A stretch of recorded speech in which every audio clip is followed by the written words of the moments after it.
Comme stipulé, les amis, là vous êtes dans la deuxième partie de la vidéo précédente. J'espère que la première partie vous a plu. Et si c'est le cas, bah, celle-ci vous plaira aussi. Donc n'hésitez pas à laisser un j'aime ou un commentaire. Et donc je vous laisse avec la suite de la vidéo. J'espère qu'elle vous plaira. À toutes.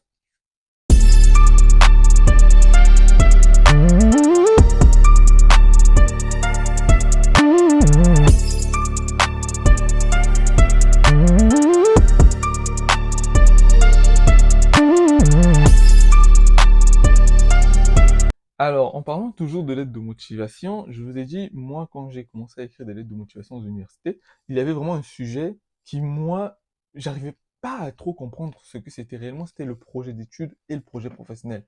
J'arrivais pas à faire la distinction ou à comprendre concrètement ce que c'était. Et je me rappelle les premières lettres de motivation que j'écrivais, bah, j'avais ce souci-là. Les gens me disaient toujours, mais il manque le projet d'études, il manque le projet ceci, il manque le projet cela. Et donc, j'arrivais pas à comprendre. Et quand j'ai compris, je me suis dit, ah ouais, j'avais pas bien saisi.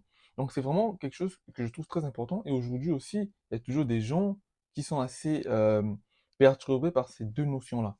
Alors pour moi, je vais vous donner une petite astuce juste pour vraiment ressortir votre projet d'études ou votre projet professionnel. Déjà, l'astuce de base, pour moi, c'est déjà, pour trouver le projet d'études, il faut déjà savoir votre projet professionnel. Donc, pour trouver votre projet professionnel, c'est simple. C'est qu'est-ce que j'aimerais faire moi dans le futur? C'est la question que vous voulez vous poser. Dans quoi je veux travailler? Quel métier je veux faire? C'est les questions que vous pouvez vous poser pour savoir votre projet d'études. Qu'est-ce que je veux faire dans le futur?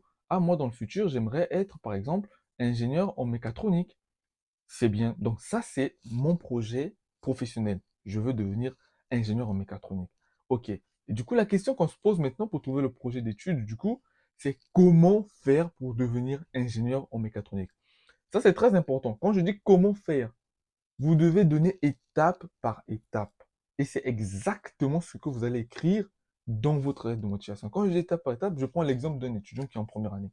Il peut dire, bon, pour devenir ingénieur en mécatronique, qu'est-ce que je dois faire? Ben, je dois déjà faire un master en physique, par exemple. Une licence plutôt en physique. C'est un exemple là, parce qu'il y a plusieurs autres parcours que vous pouvez faire. Mais je donne un exemple vraiment direct. Non, je fais une licence en physique. Licence en physique. Après ma licence en physique, je vais faire, par exemple, un master 1 en physique appliquée. Et ensuite, je ferai un master 2 en mécatronique. Et donc, je finirai, donc, enfin, un master 2 en ingénierie mécatronique. Et je finirai donc ingénieur en mécatronique. Ça, c'est un parcours que vous pouvez faire. C'est un exemple, hein. C'est un parcours que vous pouvez faire pour atteindre votre projet professionnel. Donc, votre projet d'études, il est là. Licence physique, master physique appliquée et master mécatronique, etc. Mécatronique et je sais pas, système ceci ou système cela. Bref, vous faites ça, c'est votre projet professionnel. Donc quand vous allez écrire à une université, vous allez leur détailler que non, moi, mon but, c'est de devenir ingénieur en mécatronique et vous leur expliquez que, bon, je veux faire ceci, ceci, ceci. Mais non, pour l'expliquer clairement, vous allez d'abord parler de votre projet d'études. Ensuite, votre projet professionnel viendra à la fin. Donc, si vous intégrez cette université, par exemple, en, en licence, donc vous leur expliquez que non, je veux d'abord entrer, donc faire votre formation en licence physique, ce qui ensuite me permettra d'intégrer donc le master physique appliqué que vous offrez par la suite, et enfin me permettra d'intégrer le master 2 mécatronique qui me permettra d'atteindre mon projet professionnel qui est de devenir ingénieur en mécatronique. C'est si simple que ça. Là, vous avez fait votre projet d'études, ensuite votre projet professionnel. Ne faites pas l'inverse. C'est projet d'études d'abord, ensuite projet professionnel. Pour moi, le projet professionnel, c'est la conclusion du projet d'études. C'est comme ça qu'il faut comprendre les choses. Aussi, il faut comprendre que votre projet professionnel doit être le même, mais votre projet d'études peut être différent selon les universités. Ça, c'est vraiment quelque chose sur lequel je veux revenir parce que ça peut embrouiller aussi. Je vous ai bien dit que, il y a, par exemple, pour être ingénieur en mécatronique, c'est un exemple, il y a plusieurs parcours que vous pouvez faire. Chacun peut avoir son parcours. Au final, vous finirez par faire la même chose. Et il y a des universités qui, je prends un exemple, vous pouvez entrer en licence physique, mais il y a pas de master physique appliqué, par exemple. Mais il y a un autre master directement mécatronique. C'est un exemple. Donc, quand vous allez poursuivre dans cette université-là, il faut comprendre que vous n'allez pas leur donner le même projet, sinon pas, ils peuvent trouver ça bizarre. Vous allez devoir leur expliquer que non, moi je fais une licence en physique, ensuite je ferai un master mécatronique pour faire un master 2 encore mécatronique et je finirai avec mon diplôme de mécatronique. Donc, c'est vraiment pourquoi c'est important de toujours aller dans les sites des universités parce que vous allez voir ce que l'université offre. Il y a toujours, par la suite, il y a toujours une partie après tous les détails, ce que vous pouvez faire après vos études. Et donc, vous allez voir si l'université offre cette possibilité-là d'aller dans quelle filière, etc., etc. Vous devez creuser en fait et essayer d'adapter votre projet d'études en fonction de ce que l'université offre, mais pas que. Mais pas que, parce que votre projet professionnel ne doit pas changer. Aussi, il faut comprendre que vous pouvez, si l'université ne vous offre pas la possibilité de continuer dans le domaine que vous voulez, vous pouvez à ce moment-là leur faire comprendre votre projet d'études, votre projet professionnel. Parce qu'il y a des universités, par exemple, vous allez rentrer en licence physique, mais eux, après, ils n'ont pas de master par la suite. Pour ceux qui font physique. C'est un exemple. Donc, vous leur expliquez que c'est pas grave. Moi, je rentre dans votre université pour faire licence physique. Ensuite, mon but, c'est de faire ceci et enfin, je vais faire ça. Pas la peine de leur expliquer que non, après, je vais changer d'université parce que j'ai vu que vous n'avez pas de master physique. Non. Ça rentre dans le blabla que je vais vous expliquer. Ils sont pas idiots, ceux qui sont là. Donc, quand vous avez expliqué votre projet d'études, là, eux, ils ont compris ça. Donc, ils savent automatiquement que oui, ton projet d'études, tu pourras le faire, mais tu vas continuer ça ailleurs, certainement. Mais ils sont conscients, parce que si eux, ils n'offrent qu'une licence et pas de master, donc ils sont conscients que ceux qui vont venir vont faire la licence, ensuite vont aller ailleurs.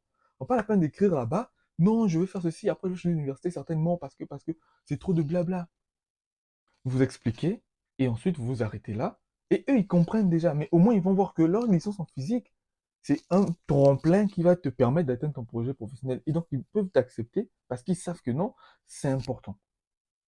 Et ça c'est des exemples concrets. Par exemple, moi, il y a des gens qui viennent de l'université d'Evry, par exemple, où ceux qui font parcours physique, il y a un niveau qu'ils peuvent plus continuer, et souvent, ils viennent faire des demandes d'inscription dans mon université à Paris-Saclay. Parce que les deux universités sont en coopération. Donc, ça arrive.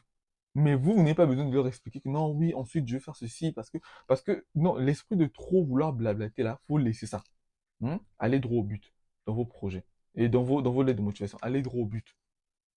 Bon, les amis, la vidéo tend vers sa fin, mais il y a un petit conseil que j'aimerais donner vite fait, surtout à ceux qui débutent avec la procédure Campus France là, qui ne savent pas trop comment ça se passe. Il y a un truc très important que vous comprenez pas. Il faut savoir que vous, le projet que vous allez écrire, votre projet professionnel ou votre projet d'études que vous allez écrire là, sur le papier là, que vous allez du moins mettre dans votre dossier Campus France, vous allez aller défendre ça pendant votre entretien. Et souvent, il y a des projets d'études et des projets professionnels qui sont parfois tellement complexes que ça devient difficile à aller défendre ça là-bas. On va vous poser des questions dessus. Qu'est-ce qu'un ingénieur mécatronicien? Qu'est-ce qu'il fait? Tout ça. Allez, vous ne savez pas. Et puis, vous êtes dans la merde, on vous donne avis 4 négatif, et puis c'est compliqué pour vous par la suite. Donc, le conseil que je vais vous donner, c'est très important. Prenez des projets d'études et des projets professionnels faciles, que vous pouvez facilement défendre. L'astuce que je vous donne, c'est de savoir que le projet que vous écrivez là, vous n'êtes pas obligé de venir faire ça ici. Vous n'êtes pas obligé de venir faire ça ici. Ne pensez pas que non, vous allez venir ici, vous allez faire votre première année après l'année qui suit, on vous dit, mais toi, tu avais dit que tu voulais faire ça, non? Hein? Le chef de parcours va t'écrire pour te dire, non, tu avais dit dans ton projet, dans ta lettre de motivation que tu m'as envoyé, tu avais dit ça, donc, faut que tu fasses ça. Non, non, non, non.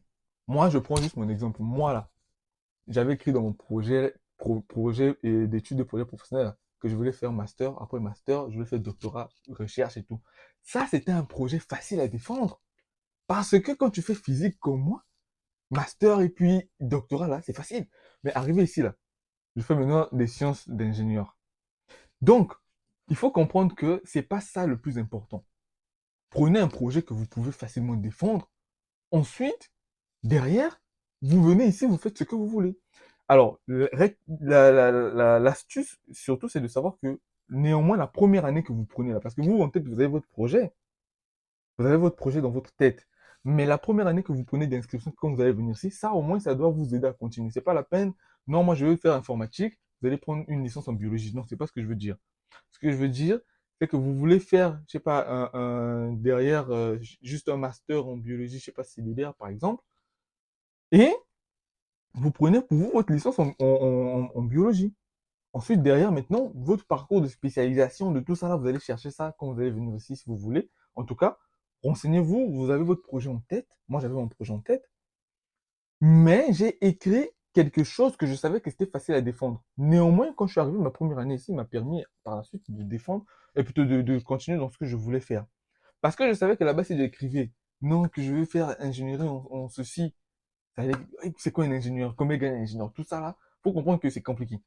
Souvent, c'est compliqué.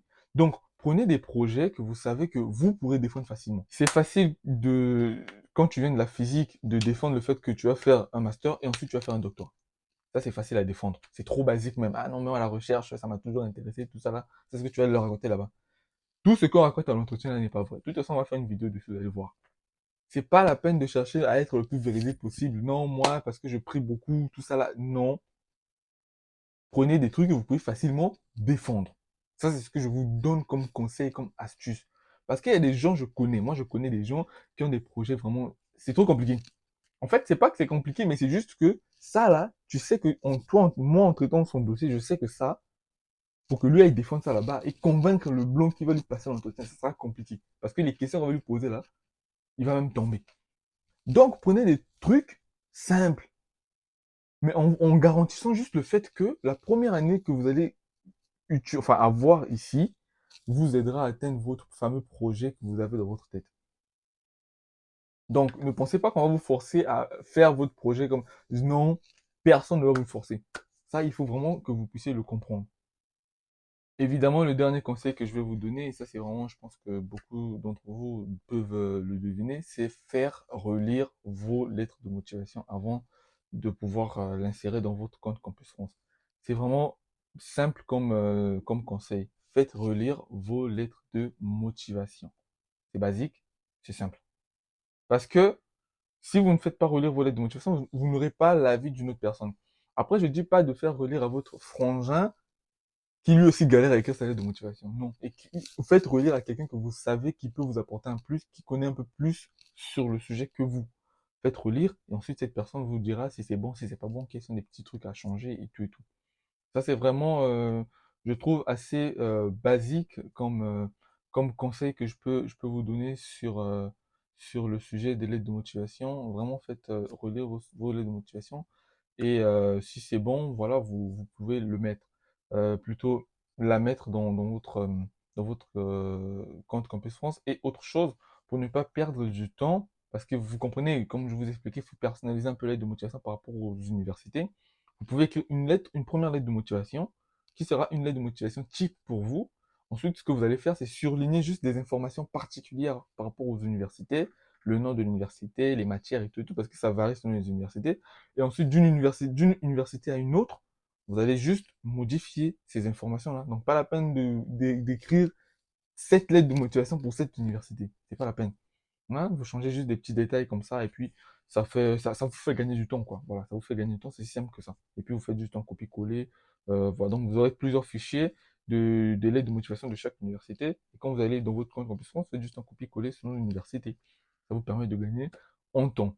Donc voilà les amis, la vidéo elle est finie, mais comme promis, je vais vous lire donc la réponse du chef de parcours là qu'il m'a donné, et ensuite ben, on se capte la fin de la semaine pour la deuxième vidéo de la semaine. Ciao, ciao. Alors les amis, donc comme je vous avais promis au début de la vidéo, je vais vous lire donc le retour de mail que j'ai reçu du chef de parcours. Et donc il me dit, euh, donc pour ta vidéo, parce que je lui ai bien expliqué que je veux faire une vidéo YouTube pour expliquer un peu aux étudiants étrangers comment faire des lettres de motivation. C'est quelqu'un avec qui je suis en contact parce que dans mon établissement, je suis tuteur. Donc, je suis assez en contact avec des chefs de parcours. Donc, il me dit, donc, pour ta vidéo, je te recommande de leur expliquer donc la structure des 3 paragraphes que tu maîtrises bien, je suppose. Donc, l'introduction, le projet d'étude et le projet professionnel. Et de leur dire que pour chaque paragraphe, ils doivent être brefs et percutants. Donc, c'est ce que je vous expliquais un peu au départ, vraiment être bref et percutant. Ensuite, il faut leur encourager à être direct, à aller droit au but et d'éviter des phrases superflues et des détails non pertinents parce qu'on les retrouve trop dans les lettres de motivation. Et donc, ça, c'est exactement ce que je vous disais, hein, les amis. Vraiment, éviter de trop parler. Tu leur diras aussi évidemment d'éviter la redondance, de leur mettre en garde contre la répétition d'informations déjà fournies dans le dossier de candidature. La lettre de motivation doit ajouter de la valeur à leur dossier. Et le dernier conseil donc qu'il dit, c'est insister sur l'importance du français parce que beaucoup beaucoup remarquent, donc quand je dis beaucoup, c'est-à-dire que les chefs de parcours remarquent des fautes d'orthographe et de grammaire, ce qui des fois devient saoulant. Et le dernier, il dit, l'incohérence malheureusement arrive souvent, donc il y a des dossiers qui sont incohérents. Voilà pourquoi je vous demande toujours de faire des recherches et tu les encourageras de ma part à être positifs quant à leur admission ici en France. Très touchant. Donc, c'est ça. Donc, bah, soyez positif, hein, comme il a dit. Donc, les amis, on se capte à toutes. Ciao, ciao.